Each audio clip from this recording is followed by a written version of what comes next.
విజయానికి, ఫెయిల్యూర్కి మధ్య అసలు తేడా ఏంటి అని ఆలోచిస్తే చాలామంది టాలెంట్, లక్ లేదా రైట్ టైంలో వచ్చిన అవకాశం ఇలాంటివి చెప్తారు.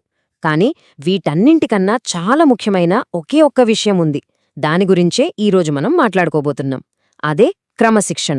డిసిప్లిన్ అంటే రోజంతా కష్టపడటం మాత్రమే కాదు. అసలు పాయింట్ ఏంటంటే, మనం ప్రతిరోజూ చేసే చిన్న చిన్న పనులు మన పెద్ద లక్ష్యాలతో కనెక్ట్ అయ్యున్నాయా లేదా చూసుకోవడం.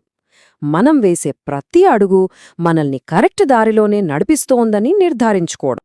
మరి బిజినెస్ డిసిప్లిన్ అంటే ఏంటి? దీన్ని 3 భాగాలుగా చూడొచ్చు. 1 సెల్ఫ్ కంట్రోల్, 2 క్లియర్గా ఉండే ప్రాసెస్, 3 పూర్తి అకౌంటబిలిటీ. సింపుల్గా చెప్పాలంటే పెద్ద తుఫాన్లో కూడా తన షిప్ను సరైన దారిలో నడిపే కెప్టెన్లా ఉండటం అన్నమాట. ఒక పెద్ద బిల్డింగ్కి ఫౌండేషన్ ఎంత ముఖ్యమో, బిజినెస్ డిసిప్లిన్కి కూడా పర్సనల్ హ్యాబిట్స్ అంతే ముఖ్యం. ఎందుకంటే మనం రోజు చేసే పనులే మన సక్సెస్ స్టోరీని రాస్తాయి. ఓకే, దీన్ని సింపుల్గా ఒక 3 గోల్డెన్ రూల్స్లో చూద్దాం. ఫస్ట్, మన టైంకి మనమే బాస్. దాన్ని ఎలా వాడుకోవాలో మన చేతుల్లోనే ఉండాలి. సెకండ్, మూడ్ బాగున్నా బాలేకపోయినా పని విషయంలో మాత్రం కన్సిస్టెంట్గా ఉండాలి. ఇక మూడోది చాలా ముఖ్యమైంది, వచ్చిన రిజల్ట్ మంచిదైనా చెడ్డదైనా ఇది నా బాధ్యత అని ఒప్పుకోవాలి.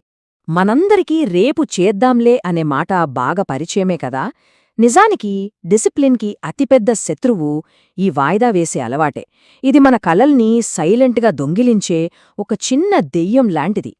మరి ప్రాక్టికల్గా దీన్ని ఎలా చేయాలి? మనం వేసుకున్న షెడ్యూల్కి స్టిక్ అవ్వాలి. డెడ్ లైన్స్ని ఒక పవిత్రమైన వాగ్దానంలా చూడాలి. చేసే ప్రతి పనికి పూర్తి బాధ్యత తీసుకోవాలి. ఇదే కదా క్రమశిక్షణకు అసలైన అర్థం. సరే, ఒక్క వ్యక్తి క్రమశిక్షణతో ఉంటేనే అద్భుతాలు చేయగలడు. మరి ఒక టీం మొత్తం, ఒక కంపెనీ మొత్తం డిసిప్లిన్తో ఉంటే ఏం జరుగుతుంది? ఇప్పుడు అదే చూద్దాం. ఆర్గనైజేషన్ లెవెల్లో డిసిప్లిన్ అంటే ఇది. మన గోలేంటో టీంలో అందరికీ తెలియాలి.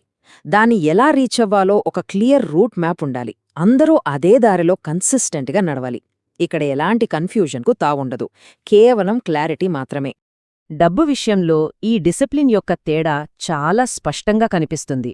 ఒకవైపు చూస్తే ఏమీ ఆలోచించకుండా డబ్బు ఖర్చుపెట్టి అంతా మంచే జరుగుతుందిలే అని ఆశించడం. మరోవైపు ప్రతి రూపాయిని బాగా ఆలోచించి రీసెర్చ్ చేసి ఇన్వెస్ట్ చేసి మన ఫ్యూచర్ని సెక్యూర్ చేసుకోవడం. ఈ రెండింటిలో ఏ దారి కరెక్ట్ అనిపిస్తుంది? ఎంత కష్టపడటమెందుకు?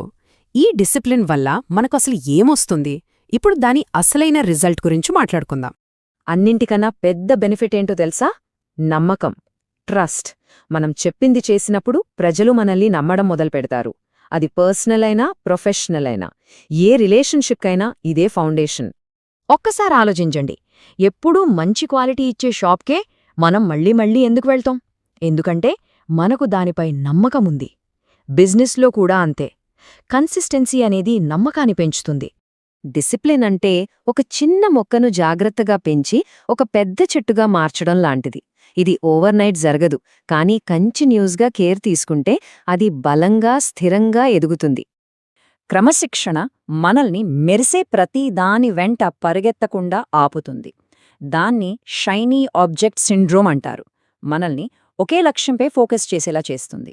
దానివల్ల మనం స్టెప్ బై స్టెప్ బలంగా ముందుకు వెళ్తాం. ఇక మూడో బెనిఫిట్, రెసిలియన్స్ అంటే దృఢత్వం. డిసిప్లిన్ మనకొక కవచంలా పనిచేస్తుంది. కష్ట సమయాల్లో మనల్ని నిలబెడుతుంది. ఎప్పుడైనా ప్రాబ్లమ్స్ వచ్చినప్పుడు డిసిప్లిన్ అనేది ఒక లైట్ హౌస్లా పనిచేస్తుంది. ఆ చీకట్లో కూడా మనకు కరెక్ట్ దారి చూపిస్తూ ఎలాంటి తుఫాను నుంచైనా మనల్ని సేఫ్గా బయటపడేస్తుంది. సరే, పర్సనల్ డిసిప్లిన్, ఆర్గనైజేషనల్ డిసిప్లిన్ గురించి చూసాం. కానీ దీన్ని కంపెనీ డిఎన్ఏలోనే ఒక భాగంగా ఎలా మార్చాలి? ఇప్పుడు ఈ ఫైనల్, మోస్ట్ ఇంపార్టెంట్ స్టెప్ గురించి మాట్లాడుకుందాం. మన అల్టిమేట్ గోల్ ఏంటంటే ప్రతి ఒక్కరూ ఒకే డైరెక్షన్లో ఆలోచించేలా, వాళ్ల బెస్ట్ పర్ఫార్మెన్స్ ఇవ్వడం అనేది ఒక అలవాటుగా మారేలా ఒక ఎన్వైర్న్మెంట్ని క్రియేట్ చేయడం. అది ఫోర్స్ చేసినట్టు కాకుండా చాలా న్యాచురల్గా జరగాలి. అయితే ఈ కల్చర్ అనేది ఎక్కడి నుంచి రావాలి? సింపుల్, పైనుంచే రావాలి. లీడర్స్ ముందుగా వాళ్ళు డిసిప్లిన్గా ఉండాలి, ఆ తర్వాత వాళ్ల టీంకి నేర్పించాలి. సరైన పద్ధతిని పదే పదే ఎంకరేజ్ చేయాలి. ఎందుకంటే ఇది మాటలతో చెప్పేది కాదు, చేతల్లో చేసి చూపించాల్సిన విషయం. సో ఫైనల్గా మనమేం నేర్చుకున్నాం? డిసిప్లిన్ అనేది కేవలం ఒక మంచి పర్సనల్ క్వాలిటీ కాదు, ఇది సక్సెస్ కోసం బిల్డ్ చేసిన ఒక సిస్టమ్. దీన్ని ఎవరైనా నేర్చుకోవచ్చు, నేర్పించవచ్చు, తమ లైఫ్లో పనిలో అప్లై చేయవచ్చు. చివరగా ఒక ప్రశ్నతో ముగిద్దాం. ఈ రోజు నుంచి పనిలో డిసిప్లిన్ను పెంచుకోవడానికి మనం వెయ్యబోయే ఆ ఒక్క చిన్న అడుగు ఏది? ఆ సమాధానం ఏదైనా సరే ఈ రోజే మొదలుపెట్టడం ముఖ్యం.